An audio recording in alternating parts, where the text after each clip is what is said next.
Good morning, good afternoon, good evening, good, what else would there be? Good witching hour. I believe there was a witching hour at one time, if I'm not mistaken.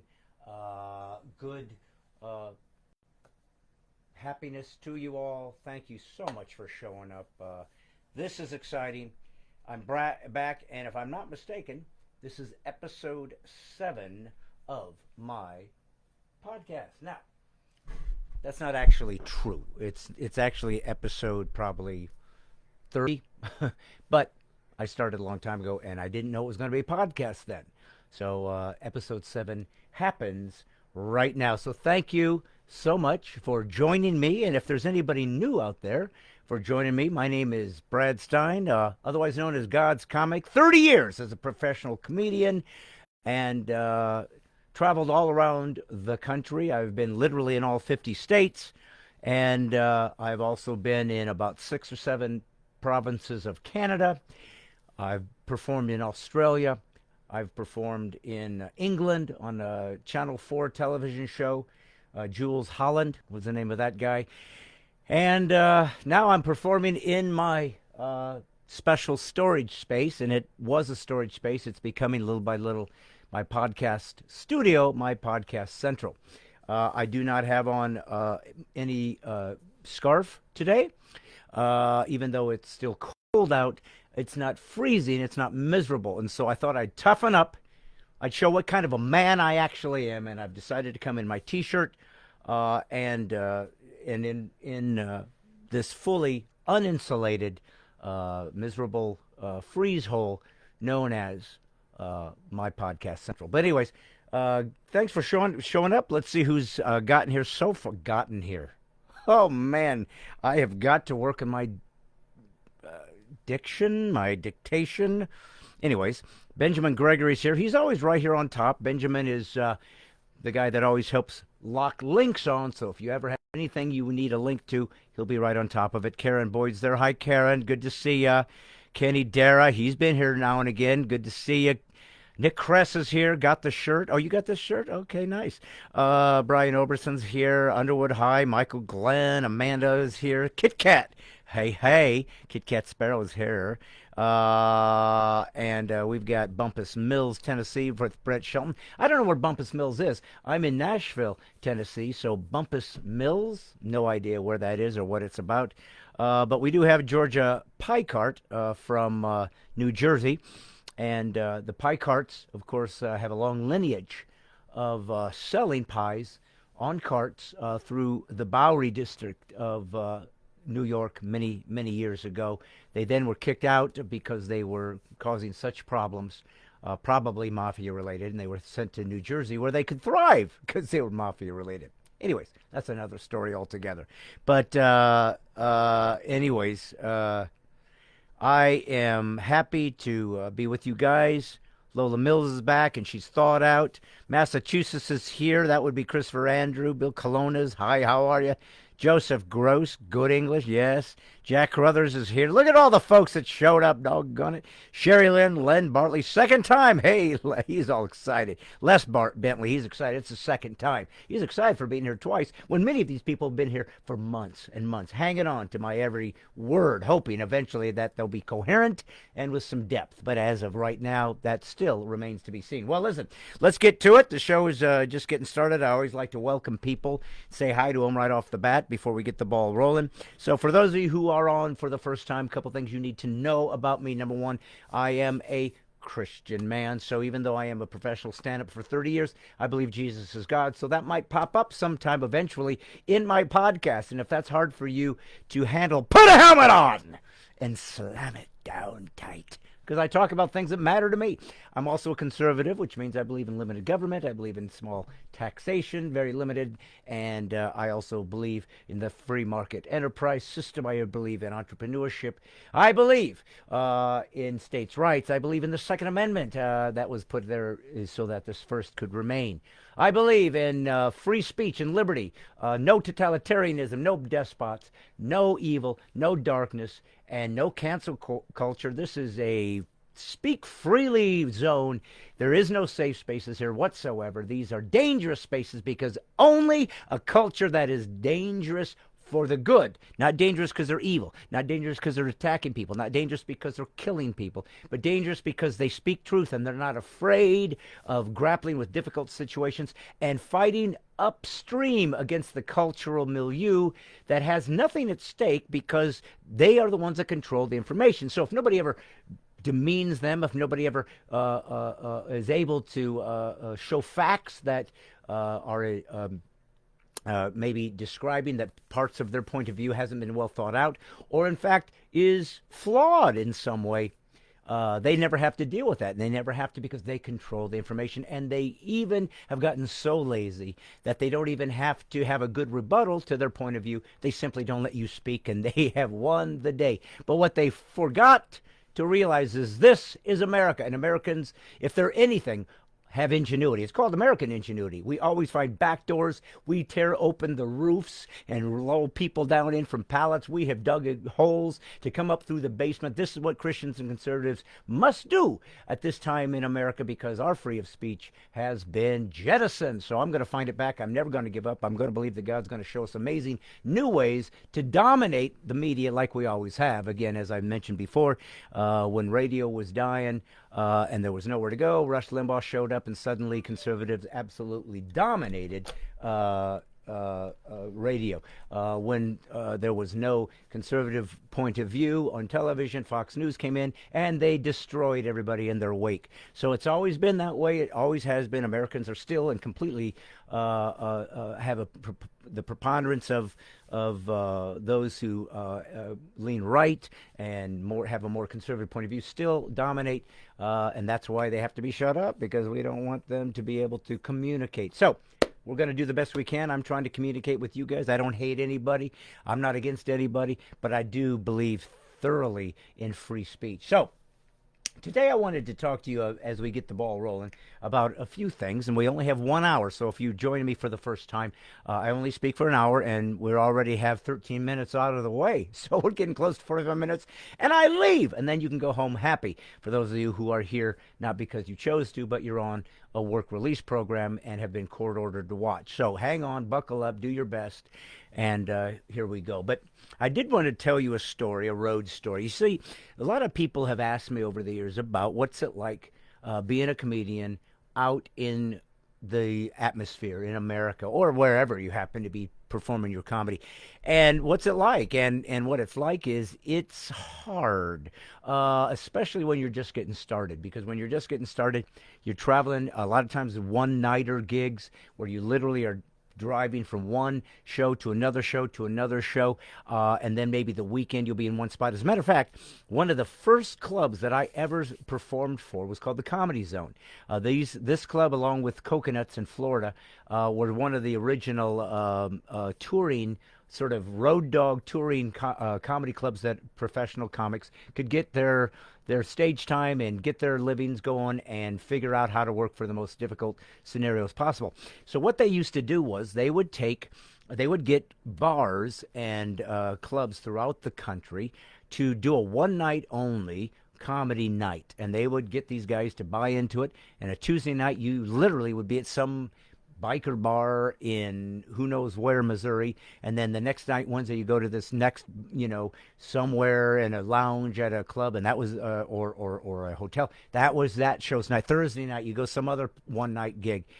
Then Friday and Saturday, you would be at usually a Holiday Inn or some decent hotel in their lounge, and the weekend was their comedy club called the Comedy Zone. Well, I'm going back to the Comedy Zone this Wednesday and Thursday in Greenville, South Carolina, and Greensboro, North Carolina, and I'm going to be performing my comedy live. For those of you who've seen me all the years but have never seen me live, you get to see me if you're in that area. If you know people in South Carolina, if you know people in North Carolina, please share and tell them, come buy tickets, show up, because one of the things that I've been trying to do from the get-go, as you know, is I've been trying to mobilize the new first century church approach to how we engage, and that is we support each other. We get up off our butts, we get some money out of our wallets, we go in and watch a comedian, we laugh, we have fun. If you don't drink, don't worry, get a Coke, get a Pepsi, get water, eat some wings. If you do drink, have a drink on me. I don't drink anymore, used to, had to quit, but do whatever. But let's laugh together. But we're going to talk about fun things that lift up God and country and mock political correctness, because as you know, my phrase, I want to watch political correctness die in my lifetime. But first, I want to watch it suffer. And I'm going to do my dangest. But Comedy Zone is one of the first places I worked. And these were all over the country, but mainly down south, down into Florida, actually, because the first one I ever worked was Jacksonville, Florida, which is another place I'm going to be going back soon at a church. But anyways, Angie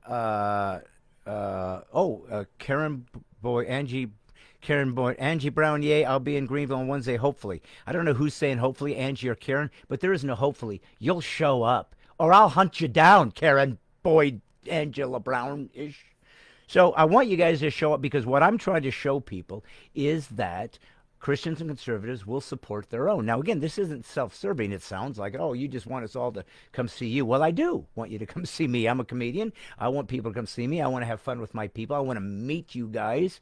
But I also want you to enjoy yourself. Bring friends. Bring a church. Show that we will not be silenced. We believe in free speech. But I wanted to tell you a funny story that happened to me once on the road. I thought you might find interesting, because as you're traveling, and some of you out there, few of you are professional comedians. It's a rare job, clearly, for people to become professional comedians, but there's some, and maybe somebody watching has been or is, maybe, but it's not a typical profession, clearly. But there's people who have been professional musicians. There's people who are salesmen. There's people that travel is what I'm getting at, that people spend a lot of times in hotels. And one of the things you may have seen, if you don't travel, if you're not constantly in another hotel, you may have seen in a sitcom or in some kind of show sort of this funny joke that they're making about people not knowing where they are. Or you probably have seen where the performer gets up on stage, hey, Cleveland, what's happening? And he's actually in Canton, Ohio, instead of Cleveland. And everybody goes, what is wrong with you? This happens. This isn't a parody. It's true. You literally don't know where you're at. See, here's the thing. If you have a normal job where you get up in the morning, have your Cheerios, go to your job, get there at 8, get there at 9, work till like 4 or 5, come home 5 days a week, and then you get the weekend off. You know, you go to sleep in your own bed, you get up in your own bed. You go to your work, you come back from your work. It's the same old thing. Now, I want you to picture that every single night from now on for the next 10 years, when you wake up, you're not in your bed anymore. You're in another bed, somebody else's bed, another bed that other people, many people, have slept in prior to you. That's how horrific it is to go stay in a hotel. But we've all been there. But if you do it all the time, you have to understand that when you are a comedian, when you are a professional performer who travels, it's your job. Now, you love it and you care about it and it's important to you and it's something that's thrilling to you. I mean, a performance artist, it's an exciting job. People are laughing, they're singing, whatever your particular thing is. So I don't mean to act like it's tedious, though it can get tedious. A job's a job, and there's days when you don't feel like doing your thing and you have to. But what I was trying to get at was that you're not on vacation, okay? I have been in some very exotic places in my comedy. I was at St. Thomas, and I've been in the Bahamas, and I've been in Australia, and I've been in all these places, and people think, oh my gosh, that must be the greatest life of all time. You get to travel and just see the world and go experience everything. But when you go, you're there to work. I don't care where you are. I don't care how beautiful it is. I don't care how exotic it is. If you have to later on that evening go get dressed up, go perform for people, make sure they're laughing, make sure they're having a great time, you're responsible for them. You don't get to enjoy the day. You got responsibilities coming up. So it's not as fun as it sounds. And you're not on vacation because, listen, everybody else gets to relax. They're sitting around the hotel. They're having a Mai Tai, daiquiri, whatever. They're spending money because they're there for a vacation. I'm not. I don't want to spend money because I'm there to make money because it's how I make my livelihood. I come home, I put it in the bank. Hopefully, I can make a mortgage payment. Hopefully, I can move forward in my life, and my kids aren't, thrown to debtor's prison. So that's kind of what it's like. And so when you go to these places, you don't sit there and go, "Oh, good, I'm going to Cleveland. Oh, good, I'm going to Canton. Oh, good, I'm going to the." You kind of don't really pay attention. All you know is it's a comedy club or it's a church or whatever I'm performing. Hotel's a hotel. At this point, it doesn't matter if it's a 5-star or a 2-star, as long as it's quiet, as long as it doesn't stink and it's clean. A bed's a bed. You can only be in one room at a time. It's really not nearly as exciting as you think it might be. But with all of these different rooms, have been many times that I have woken up kind of in a stupor at 3 in the morning, 2, whatever, and have to kind of get my bearings and go, where am I? I mean, you literally go, I don't know where I am. There's been times when I thought I was in my own room, in my own bed, and then I kind of like would have to get focused, and suddenly the curtains would come into view, and I go, oh, that's not my curtain, and I realize I'm not there. That's what it's like. It's like living in a nightmare, basically. It's like a horrific, surreal Twilight Zone episode where every day you're in a different room no matter how badly you want to be home. And so I remember at one particular night, there had been many times, I don't know what it is, it sounds paranoid because it is, but there's been many nights where I'll wake up and wonder, is somebody in this room? Now, it's just one room. You got a closet, you got a bathroom. Usually that's it. If you're in a suite, there might be another room. But for the most part, there's no place to hide for all of the evil people that have come in with hatchets, waiting for people to check in so they can bludgeon you to death in your sleep. But there have been times when I thought, is somebody in here? And you start thinking crazy thoughts. It's just the nature of the beast. Well, so anyways, I'm in this hotel once, in a bed, and it's the middle of the night, and whatever's happened, I don't know. But I woke up. And it's the middle of the night, everything's dark, barely hazy, and I kind of feel concerned, a little bit nervous. Something's wrong, whatever, and I've had this before. And I kind of slowly kind of look down at the foot of the bed, and there is a midget sitting there, or a dwarf, actually, because of the larger head. But there's a dwarf at the foot of my bed wearing complete white clothes, and an albino, completely in white. So this is a dwarf in white, albino face, white hair, red eyes, white clothing, standing and staring at me at the foot of my bed. Now, I'm awake. This isn't a dream. It's a nightmare, clearly.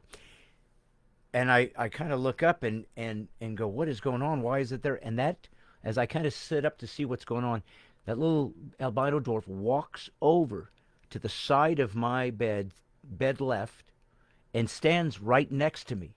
And I am in fear, shock, horror, and kind of spring up in my bed and scream out, "What are you?" And I'm just sort of in shock and dismay.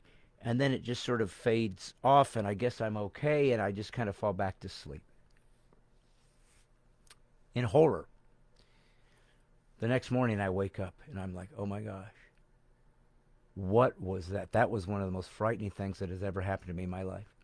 And I look over to the left, and one of my pillows is sitting on the side of the bed, crunched up with the corner up on the top. Apparently, somehow, I had seen a pillow propped up. Somehow, in the angle of the darkness, thought it was at the foot of my bed.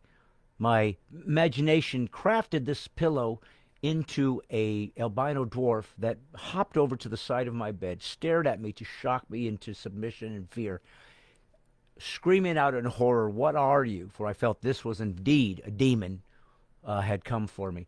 Fell back to sleep, woke up, and realized that I had almost had a heart attack and was scared senseless in the middle of the night from one of my pillows. True story. One of my road stories. So, Fred Walls is here. Hi, Fred. He said he's a few minutes late, but woo! Stan Van Zant's here. How are you? Okay, let's see. Michael Sean Garrett's here. Okay, it's getting here. Love your hair these last few weeks. Theresa Ferguson. Theresa Ferguson is somebody that I met personally in Indiana.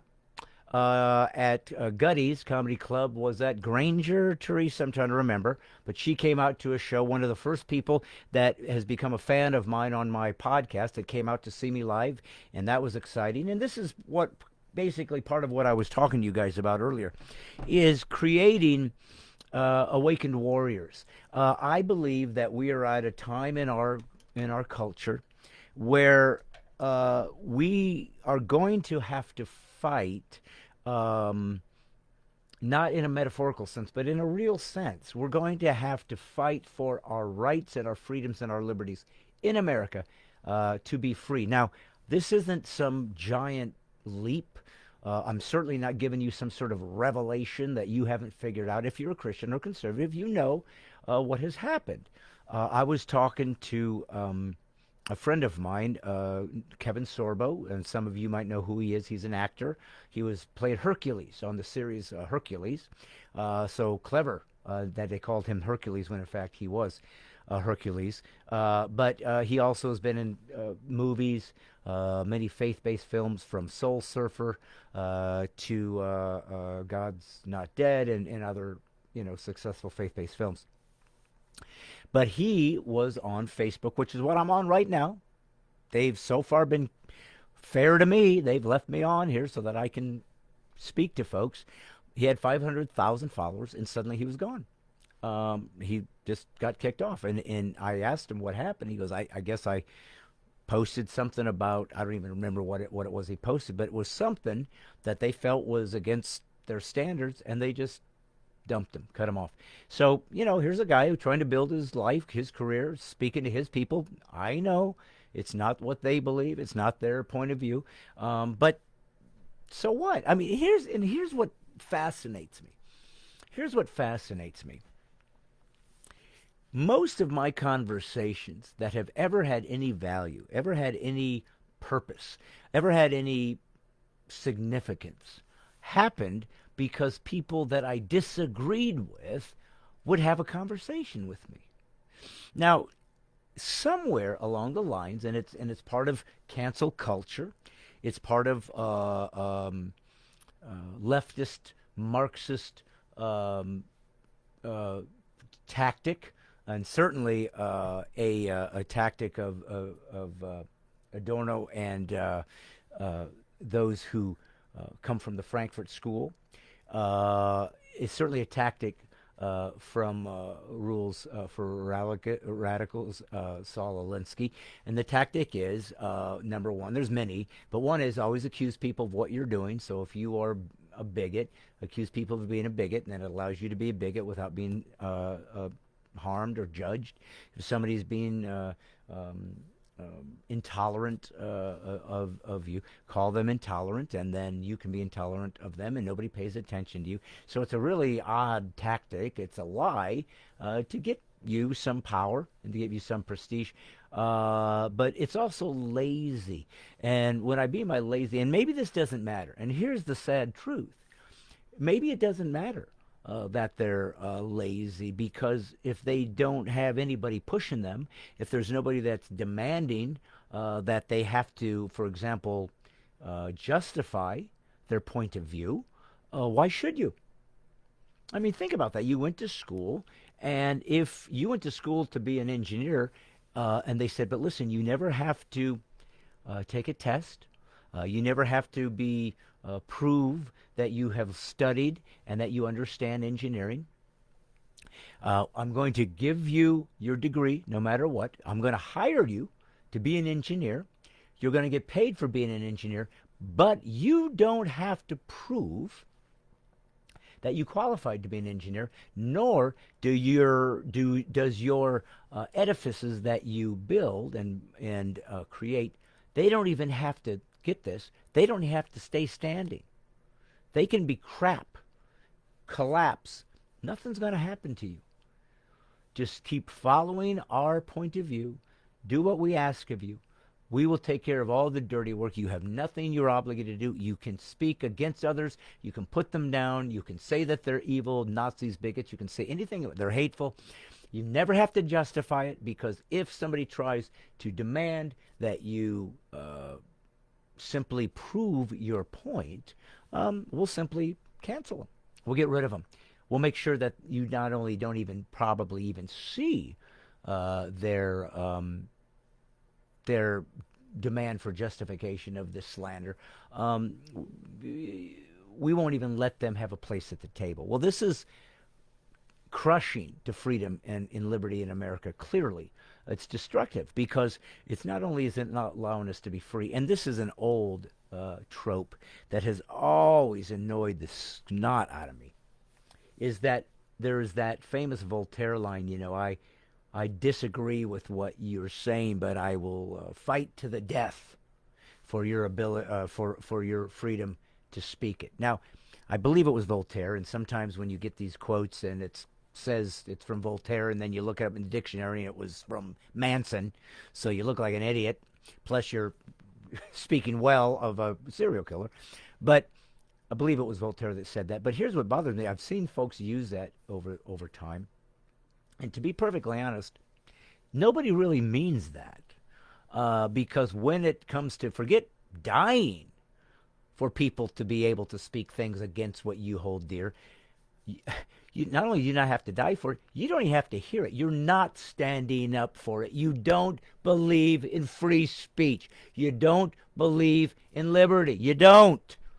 Because the only way you can actually believe in free speech is if you believe in speech you hate, being given permission to speak. That's it.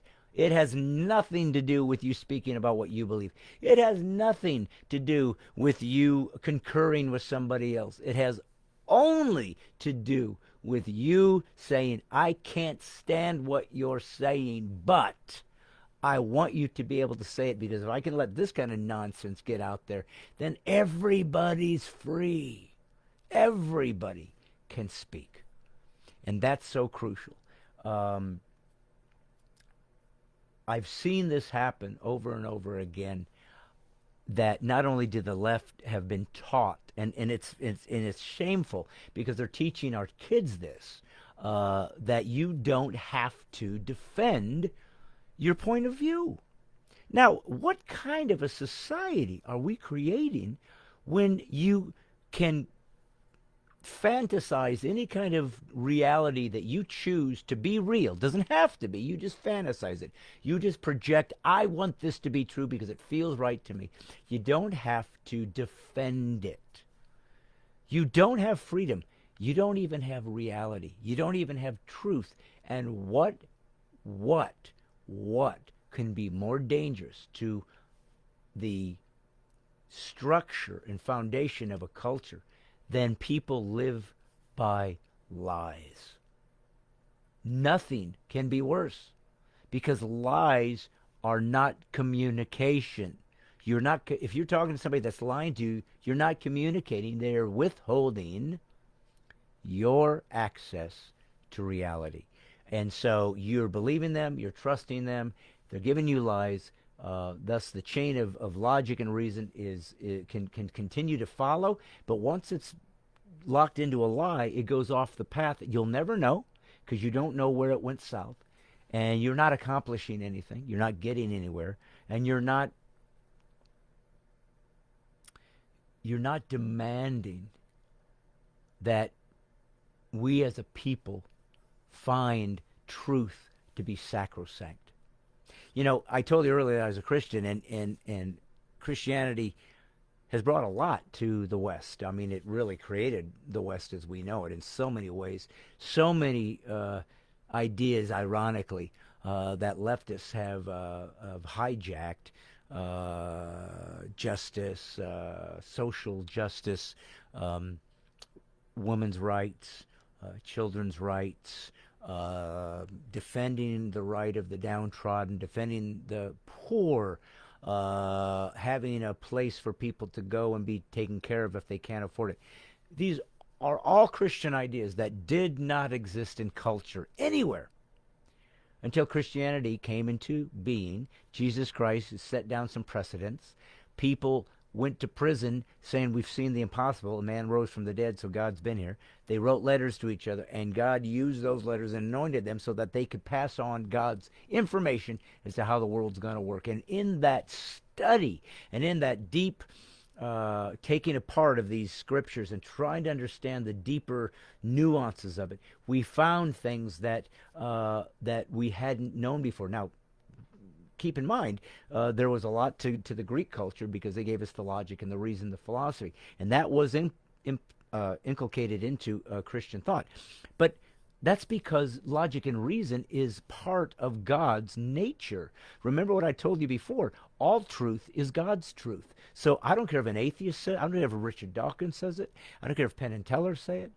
I don't care if, Billy Graham says it. If it's true, it's true, irrespective of what mouth utters the truth. So logic and reason is part of God's nature because he's logical. Matter of fact, it's one of the reasons that you can combat if somebody was ever to say to you, one of these old, tired ideas. Can God, if he can do everything, can he create a rock too heavy for him to lift? And the answer is no. He can't. Well, then he's not all-powerful because that's something he can't do. No, he can't go against his own nature, and his own nature happens to be the essence of logic, which is simply a term that we use to be able to think critically and effectively in reality. That's why Jesus said, I'm truth. Father of lies is Satan. Lies keep us from the truth. So thus we can't actually build on a foundation. We're building on sand because we're not actually getting anywhere because we're not growing intellectually. So this is part of why it's important that even things that came from other cultures, if they were truth, were God's truth, and they were brought into the game. So again, ironic that so many of the truths of Christianity that have become part of Western culture, Western law, part of the way that we see and defend the innocent, the downtrodden, coming from Christianity. What the left doesn't do is maintain what is necessary for these truths to not only carry weight, but to be able to refine us to become the best of people. And that is that virtue must go with it. The idea of certain expectations of how you're to behave. And that comes with discipline. See, one of the things the left cannot stand is discipline.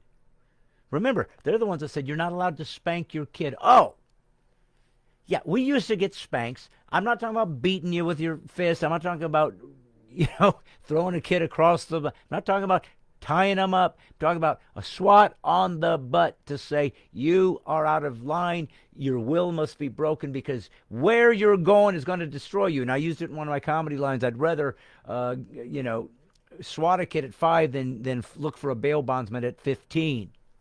It's not going to hurt him, not going to kill him. Well, they got rid of that.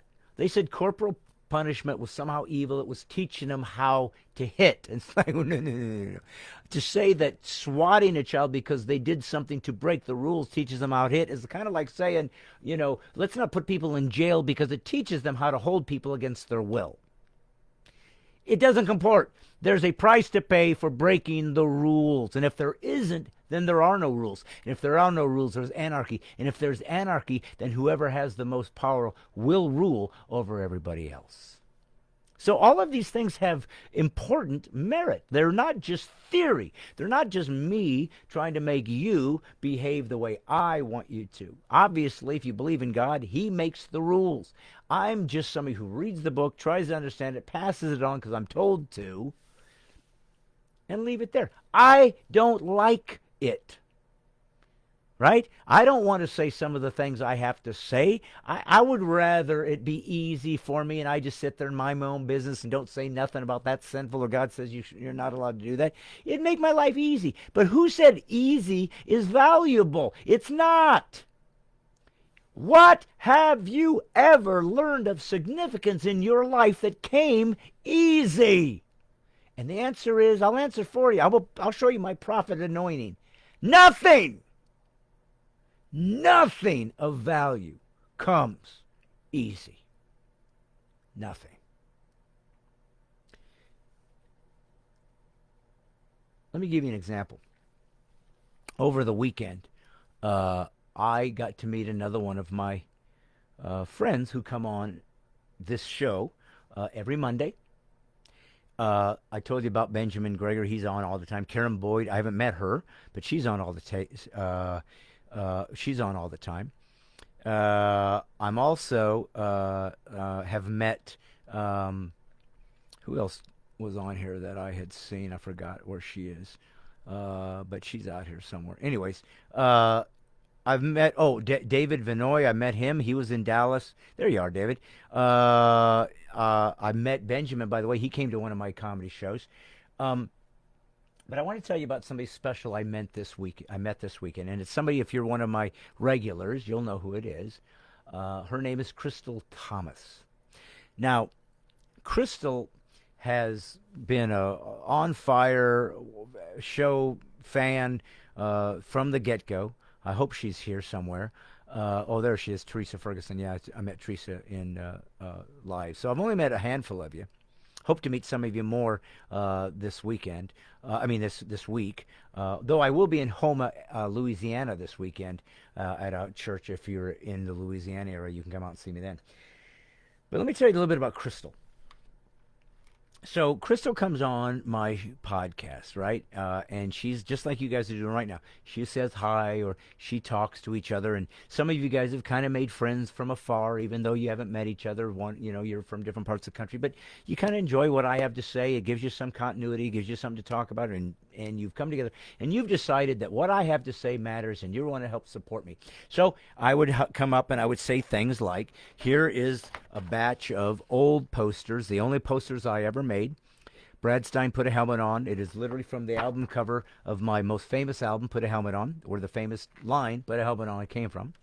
I sell these. I've got 3 of them today that I sell to the highest bidder. Now, I give them away for free. You're not buying them from me. It's going to my ministry so I can continue to do these types of shows, because I'm trying to grow them to where they can reach a much larger audience. So I got 3 of them. Whoever wants to just, make a donation. And if you say, boy, I would like to make a donation, Benjamin will send a link to you so you'll know where to send the donation. But I also have a Patreon link, and that's something that's also, I think, might be even more effective in helping this thing to grow on a larger scale, because it allows you to do it at a much smaller rate, but it keeps you in the loop every month. And there's different levels. I think there's a $5, a $10, and a $50 level. And as I grow, I'm going to have some things that I'll send to those people who have jumped on board on those things. But that being said, I didn't mean to go into commercial, but I did, because I knew that we're running out of time, and I wanted to let you know that the posters were available. And by the way, whoever gives the most donation, I send this gift. I will sign it to you and send it to you. But anyways, so Crystal has come on this show, on the side here, and she has bid on some different things. Matter of fact, she paid for her husband, Tommy, who I got to meet too over the weekend. He's going to Front Sight with me in May. That's another thing I'm asking you guys who want to come for a 3, 4, or 5-day class in May, the end of May. I have Front Sight where you can learn handgun training if you want to be a carry permit holder, or if you already are, it'll teach you things you do not know. I promise. I don't care who you are, and I don't care if you're in the military, and I don't care if you are a policeman. There's things they'll teach you don't know. So if you want to come down and learn about the Constitution, meet Rick Green, meet me, and we shoot together, and you leave really knowledgeable, come to Front Sight, sign up. We'll send a link. If you say, tell me how to get there, how do I do it? Where is it? It's in Nevada. We'll send Benjamin. Well, he just stuck up a link right there. But anyways, so Crystal sent her husband there. He's coming in May, okay? And I would love you guys to join us. I'd love to get 10 couples. She also bid on Unapologetical, my latest DVD. She won that highest bid. She's donated that. I sent her that gift of my Unapologetical. But then she did something crazy.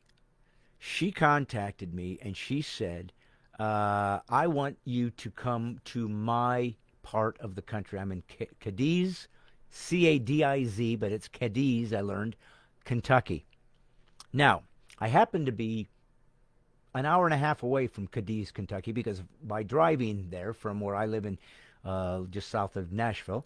It was an hour and a half, so it wasn't really that far of a drive. It's up past Fort Campbell. I've got a friend that lives in Fort Campbell area, and I drove there and spent the night because Saturday night I did a comedy show. She wanted to provide. She's got an amazing cleaning service that she created on her own, entrepreneur in Cadiz, to help out businesses, or if you're private enterprise, whatever, comes in, cleans, and has done well. And she saved up money, and she said, "I want to bring you in." Now, I'm not cheap. I try to help people the best I can, but she asked about it, said, "Here's what I get for this type of a thing, 2 days, not just one, and I would stay over and teach on a Sunday if she wanted me to." Well, she did. Now, I got to tell you guys, it was cold because she was out at the park. She said, "I'm going to do this in the park. I'm going to put out chairs. I'm going to invite folks." And some people came. It wasn't a lot. It was her first time. It was a smaller crowd by far. It was cold. People were in thick jackets. It was in the evening. Sun was going down. It was hard. It was hard. And then I came back the next morning around 11, and it was much warmer, and I taught a church service because she wants to start a church service. Now, why am I talking about her? Because she brought me in, and I'm trying to convince you to bring me in and pay me to come. No, not at all. Not at all. What I wanted to say to you is that this woman, this sister in Christ, who has come on here and said hi and tried to support my ministry, has worked her butt off. And I got to know her story, and her story is rough. Her story is rough. From her mother, from her father, from the things she's experienced, from the emotional and physical traumas, where she is now, ended up as a single mother of 3, went through hurricanes, tornadoes, now has a new husband who has his own journey through addiction. He's coming out the other side, but it's hard. It's difficult. And she said, I want to minister to people out in the park, and I just want this to be available for the broken people. I want them to come out, and they're going to be homeless, and they're going to be drunk, and they're going to be on their 5th marriage or their 10th live-in, and they're going to be single moms, and they're going to be whatever they are.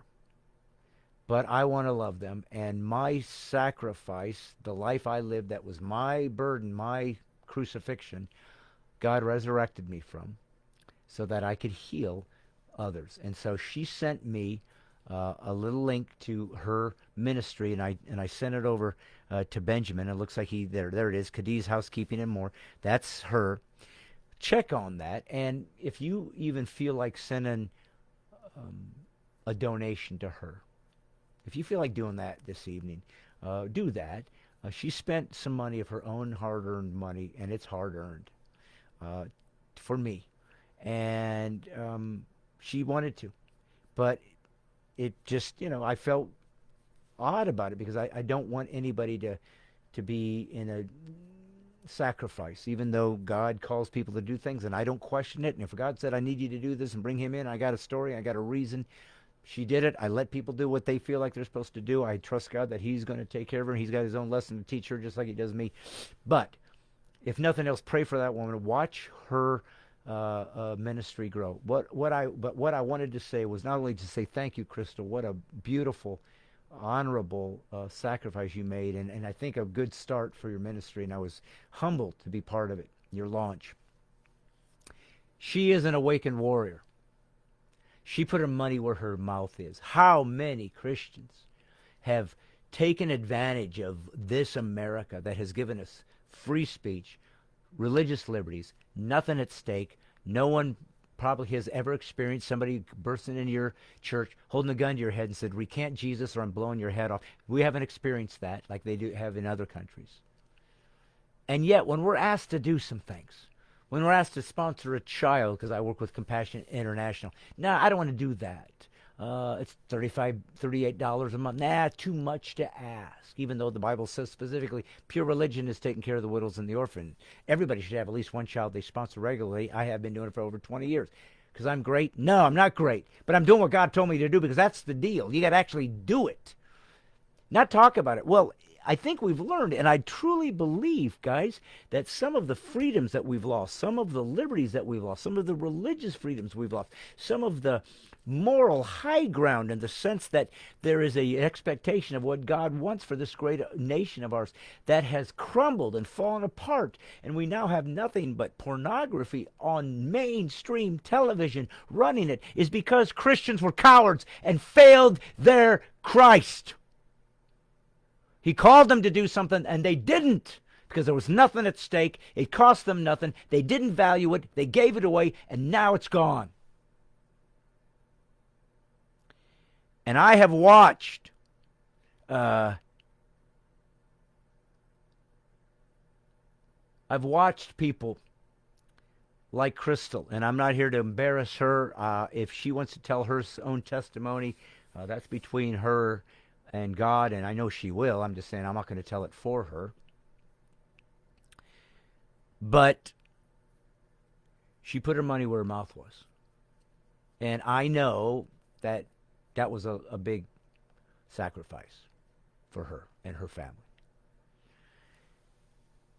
And it humbled me, because it always reminds me, are you giving? Are you doing your job? Are you accomplishing what you believe God told you to do? And that's part of the reason why I'm creating this sort of unorthodox ministry, and it will always be unorthodox. When I do it, it's going to be weird, because I'm a comedian. That's all I wanted to be, until God said, I got a bigger plan. The comedy is just the flavor. The message is the purpose. So I'm going to be in these clubs. If you know anyone in Greenville or Greensboro, North Carolina, South Carolina, if you know people there that you can share the link with, and say, please come out, bring your church. And this is really what I'm trying to see. Will churches finally do what Jesus did? Get with the tax collectors. Get with the drunkards.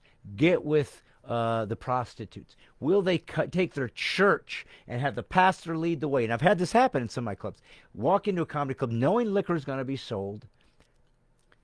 Sit down, pay for the ticket, say, we're going to laugh, we're going to support you, we're going to pray for you, because this message needs to get into the dark places, not just in the light places. I'm grateful for you people that come on and say hi and want to be with me tonight and speak and listen to my podcast. I'm grateful for you guys, obviously.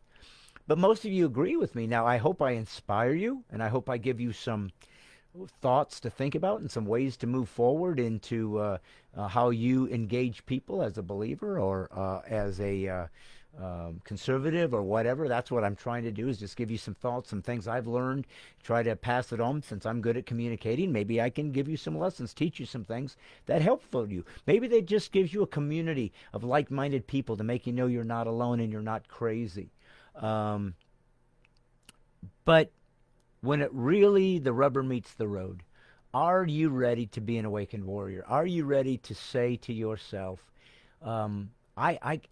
there's no more time to rest. There's no more time to rest. I have to actually go accomplish something. I've got to imposition myself.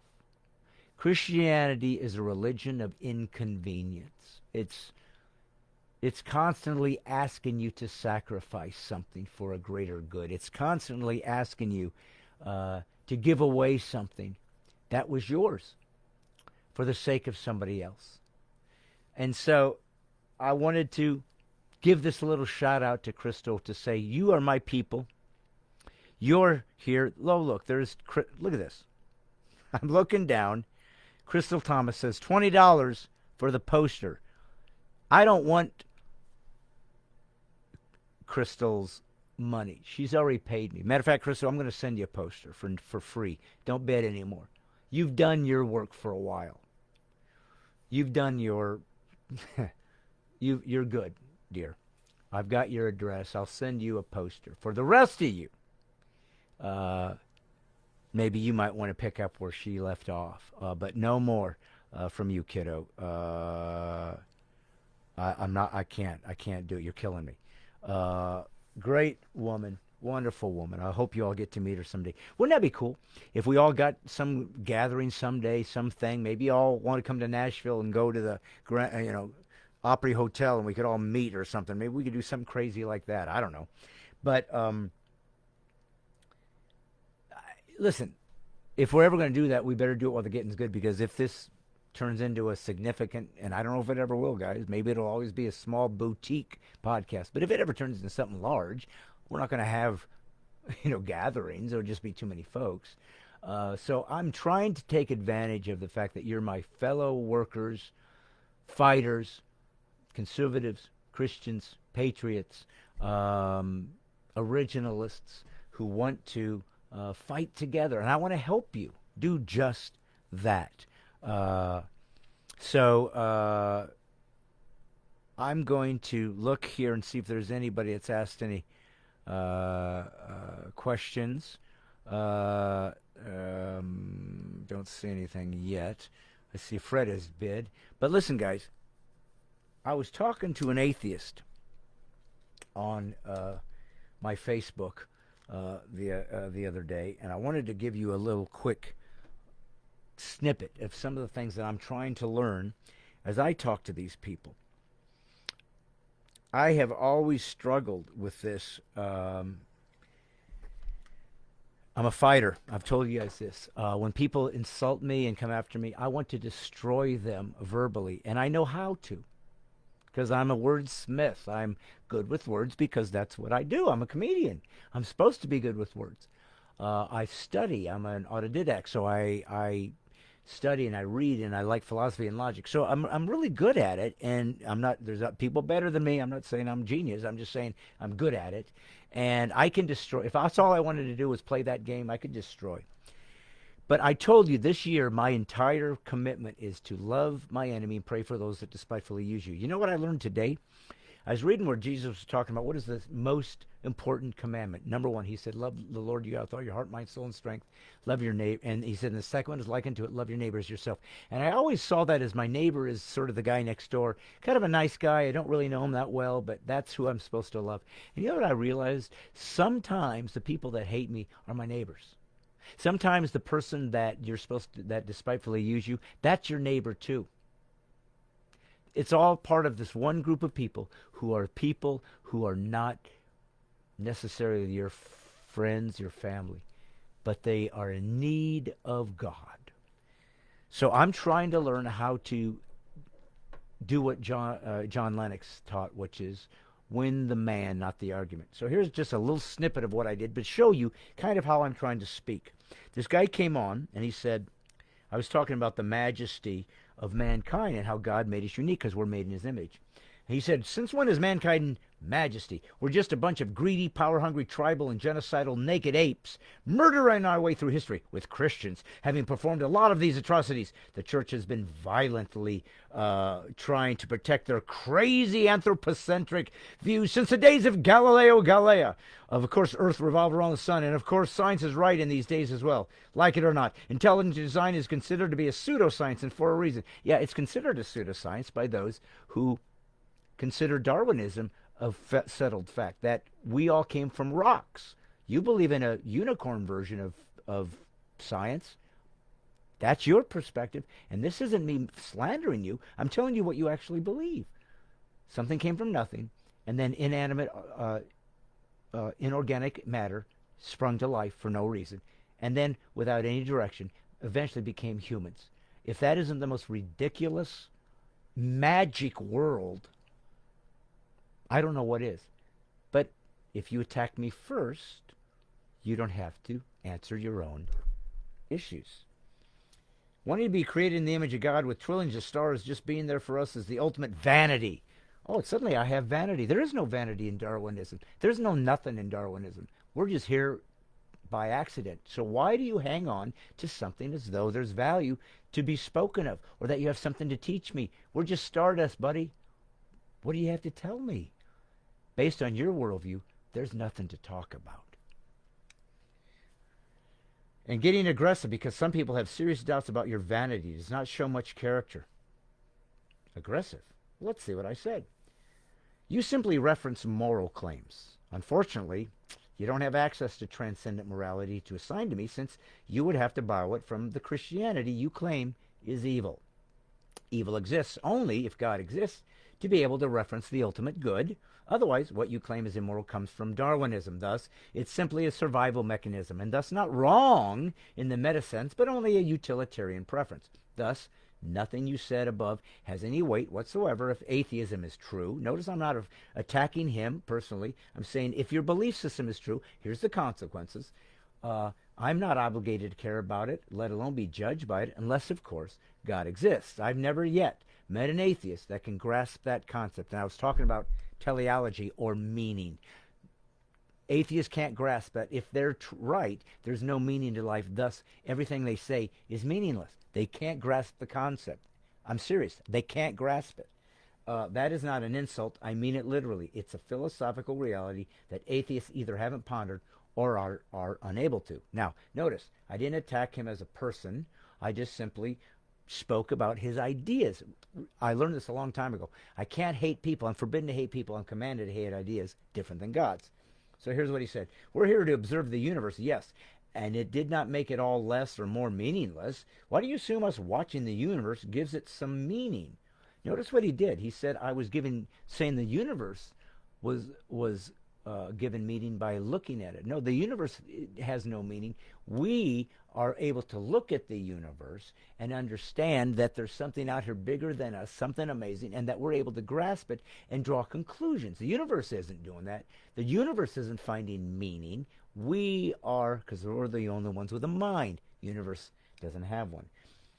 So I said, you said we're here to observe the universe. Yes, to preface, we're here to inherently implies teleology, which Darwinism not only can't account for, but literally has made clear doesn't exist. The fact that atheists can't function without implied meaning once again demonstrates you have to borrow the collateral. Defined by Christianity, humans have intrinsic value, purpose, that comes from Christianity, to be able to even postulate ideas that there's no meaning.